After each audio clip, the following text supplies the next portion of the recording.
ನೋಡ್ರಿ ಭಾಳ ಚೆನ್ನಾಗಿ ಗಾಳಿ ಬರ್ತಾ ಇದೆ ಹೊರಗಡೆ. ಇದು ನಮ್ಮ ಬಾಲ್ಕನಿ ಇದು. ಸೊ ಇಲ್ಲಿ ನಾವು ಟೈಮ್ ಇದ್ದಾಗ ಇಲ್ಲಿ ಬಂದು ನಾನು ಒಂದು 10-15 ನಿಮಿಷ ಸಹಿತ ಏನು ಸ್ಪೆಂಡ್ ಮಾಡ್ತೀವಿ. ಯಾಕಂತಂದ್ರೆ ಭಾಳ ರಿಲ್ಯಾಕ್ಸ್ ಆಗ್ತಕ್ಕಂಥದ್ದು. ಹೊರಗಡೆ ಮೇಲೆಲ್ಲ ಒಂದು ಬಿಲ್ಡಿಂಗ್ಸ್ ಮೇಲೆ ಇರ್ತಕ್ಕಂಥದ್ದು ಕಟ್ಟಡಗಳು ಅಂದರೆ ನನ್ನ ಮಗಳಿಗೆ ಈವ್ನಿಂಗ್ ಒಳಗೆ ಭಾಳ ಹೊಟ್ಟೆ ಹಸಿವಾಗೈತಂತೆ. ಆಕೆಗೆ ಊಟ ಮಾಡಂದ್ರೆ ಮಧ್ಯಾಹ್ನ ಊಟ ಮಾಡೋಂಗಿಲ್ಲ. ಈಗೇನು ಮಾಡ್ತಾಳೆ ಅಂತಂದ್ರೆ ಸಾಯಂಕಾಲ ಆಗಿರ್ಬೇಕು, ಮಮ್ಮಿ ನಂಗೆ ಭಾಳ ಹೊಟ್ಟೆ ಹಸಿವಾಗೈತಿ ಏನಾರು ಮಾಡಿಕೊಡು ಅಂತ ಹೇಳಿ ಗಂಟು ಬೀಳ್ತಾಳೆ. ಸೊ ಆಕೆ ಅವಳಿಗೋಸ್ಕರ ಇವತ್ತೇನು ಮಾಡತ್ತೇನೆ ಅಂತ ಹೇಳಿದ್ರೆ ಒಂದು ತಮಗೆಲ್ರಿಗೂ ಗೊತ್ತಿರೋದಂಗೆ ಈರುಳ್ಳಿ ಅಂದರೆ ಕಾಂದ ಬಜಿ ಅಂತ ಹೇಳ್ತೇವೆ ನಮ್ಮ ಕಡೆ. ಈರುಳ್ಳಿ ಒಂದು ಬಜಿಯನ್ನು ನಾನು ಮಾಡಲಿಕ್ಕೆ ಹೋಗ್ತಾಯಿದ್ದೀನಿ. ಹಾಗಾದರೆ ಈರುಳ್ಳಿ ಬಜಿಯನ್ನು ಯಾವ ರೀತಿ ನಾವು ಮಾಡ್ಕೋಬೇಕು, ಅದನ್ನು ಮಾಡಲಿಕ್ಕೆ ಏನೇನು ಇಂಗ್ರೀಡಿಯೆಂಟ್ಸ್ ಬೇಕು ಅಂತಕ್ಕಂಥದ್ದನ್ನು ನೋಡಿ ಏನು ಮಾಡೋಣ, ಈರುಳ್ಳಿ ಬಜಿಯನ್ನು ಮಾಡೋಣ. ತಾವೆಲ್ಲರೂ ಬರ್ರಿ ಈರುಳ್ಳಿ ಬಜಿಯನ್ನು ಸೇರಿಸ್ರಿ ಅಂತ ಹೇಳ್ತಾಯಿದ್ದೀನಿ. ನಮ್ಮ ಮನೆ ಒಳಗೆ ಒಂದು ಇಲಿ ಐತ್ರಿ. ಇದು ಏನು ಕಾಮಿ ಐತಿ. ಆ ಕಾಮಿ ನೋಡ್ರಿ ಹಿಂದೆ ಮೇಲ್ ಬಾಲ್ಕನಿ ಒಳಗೆ ಇಲಿಗೋ ಅಥವಾ ಹೆಗ್ಗಣ ಬರ್ತತೇನೋ ಅಂದ್ಕೊಂಡು ಜಪ್ ಹಾಕ್ಕೊಂಡು ಕೂತ್ಕೊಂಡೈತಿ. ಭಾಳ ಹೊತ್ತು ಕೂತ್ಕೊಂಡು, ಬಟ್ ಅದು ಸಿಗ್ತಾ ಇಲ್ಲ. ಅದ್ರ ಗುರಿ ಮಾತ್ರ ಭಾಳ ಸ್ಟ್ರೈಟ್ ಆಗೈತಿ, ಯಾವ ಕಡೆನೂ ನೋಡ್ತಾ ಇಲ್ಲ. ನಾನು ಇಷ್ಟು ಅವಾಜ್ ಮಾಡ್ಕೊಂತ ವಿಡಿಯೋ ಮಾಡಿದರೂ ಸಹಿತ ಅದು ನನ್ನ ನೋಡ್ತಾ ಇಲ್ಲ. ಅಂದರೆ ಅದರ ಗುರಿ ಅಷ್ಟು ಸ್ಪಷ್ಟ ಆಗೈತಿ. ಜೀವನದೊಳಗೆ ನಾವು ಸಹಿತ ಒಳ್ಳೆ ಗುರಿಗಳನ್ನು ಇಟ್ಕೊಂಡು ಏನೇ ಸಮಸ್ಯೆಗಳು ಬಂದರೂ ಸಹಿತ ಅದಕ್ಕೆ ಕಿವಿಗೊಡ್ದೇ ನಮ್ಮ ಒಂದು ಗುರಿಯತ್ತ ನಮ್ಮ ಗಮನ ಇದ್ದರೆ ನಾವು ಸಹಿತ ಸಕ್ಸಸ್ ಆಗ್ಬೋದು ಅಂತಕ್ಕಂಥದ್ದನ್ನು ಈ ಒಂದು ಬೆಕ್ಕಿನ ಮೂಲಕ ನಾವು ತಿಳ್ಕೊಬೋದು. ನೋಡಿರಿ, ಒಟ್ಟು ಅದೇನು ಆಗ್ತಿಲ್ಲ, ಮೂವ್ ಆಗ್ತಿಲ್ಲ.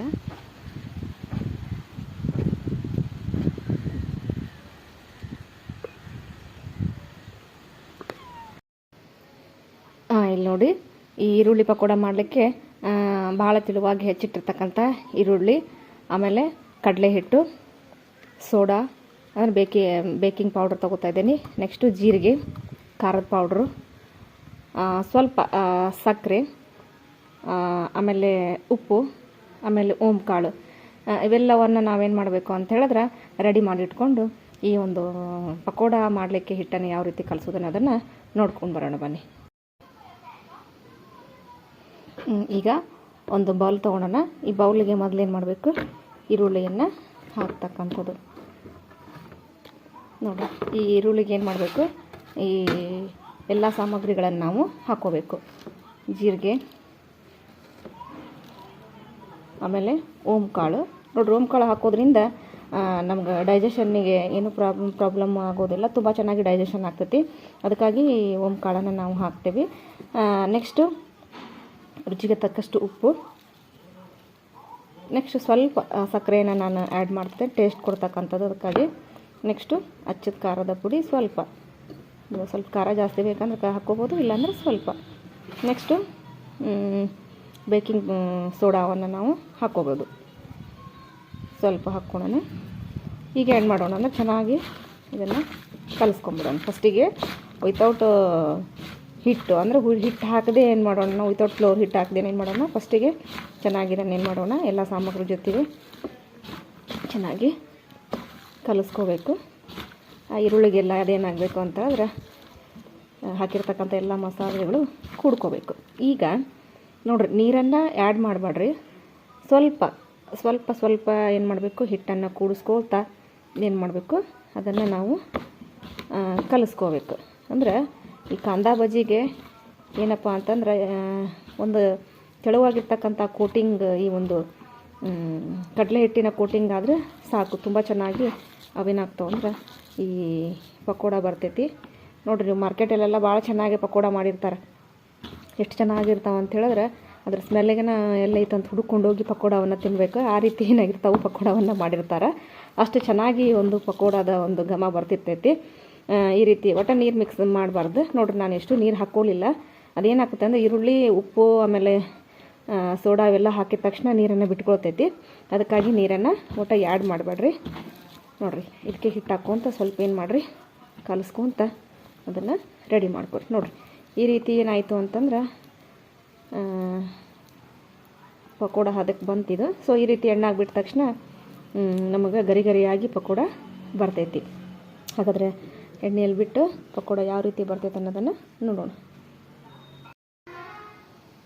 ಈಗ ನೋಡಿರಿ, ಒಂದು ಬಾಣಲೆಗೆ ಎಣ್ಣೆ ಹಾಕಿ ನಾನು ಕಾಯ್ಲಿಕ್ಕೆ ಇಟ್ಟಿದ್ದೆ. ಎಣ್ಣೆ ಕಾದೈತಿ. ಈಗ ಟೆಸ್ಟ್ ಮಾಡಿ ನೋಡ್ತೀನಿ ಎಣ್ಣೆ ಕಾದತ್ತೋ ಇಲ್ಲೋ ಅಂಥೇಳಿ. ನೋಡಿರಿ ಚೆನ್ನಾಗಿ ಈರುಳ್ಳಿ ಮೇಲೆ ಬಂತು. ಈಗ ಎಣ್ಣೆ ಕಾದೈತೆ ಅಂತೇಳಿ ಕನ್ಫರ್ಮ್ ಆಯ್ತು. ಇವಾಗ ನಾನೇನು ಮಾಡ್ತೀನಿ, ಈರುಳ್ಳಿ ಪಕೋಡವನ್ನು ಹಾಕ್ಕೋತಾ ಹೋಗ್ತೀನಿ. ತುಂಬ ಚೆನ್ನಾಗಿ ಬರ್ತಾವೆ. ನೀವು ಮನೆಯಲ್ಲಿ ಟ್ರೈ ಮಾಡಿರಿ. ನೋಡಿರಿ ಇದರಲ್ಲಿ ಏನು ಹೆಚ್ಚಿಗೆ ಯಾವುದೇ ಇಂಗ್ರೀಡಿಯೆಂಟ್ಸನ್ನು ಅಂದ್ರೆ ಮನೇಲಿ ಇರ್ತಕ್ಕಂಥ ಇಂಗ್ರೀಡಿಯೆಂಟ್ಸಿಂದ ನಾವು ಮಾಡ್ಬೋದು. ಬೇರೆ ಯಾವುದನ್ನು ನಾನು ಯೂಸ್ ಮಾಡಿಲ್ಲ. ನಾವು ಯಾವ ರೀತಿ ಇಲ್ಲಿ ತೋರಿಸಿದ್ದೀನಿ ಅದೇ ರೀತಿ ಮಾಡಿದ್ರೆ ಸಹಿತ ತುಂಬ ಚೆನ್ನಾಗಿ ಬರ್ತಕ್ಕಂಥದ್ದು. ನೋಡಿರಿ ಇದು ಬಿಡಬೇಕಾದ್ರೆ ಭಾಳ ಚಂದ ಬಿಡಿ ಬಿಡಿಯಾಗಿ ಹಿಂಗೆ ಬಿಡಬೇಕು. ನಾವು ಒಟ್ಟೊಟ್ಟಿಗಾಗಿ ಬಿಡಬಾರ್ದು. ಸ್ವಲ್ಪ ಹಿಂಗೆ ಬಿಡಿ ಬಿಡಿ ಬಿಡಿ ಬಿಡಿ ಬಿಡಿಯಾಗಿ ಅದನ್ನು ಬಿಡ್ಕೋತ ಹೋಗಬೇಕು.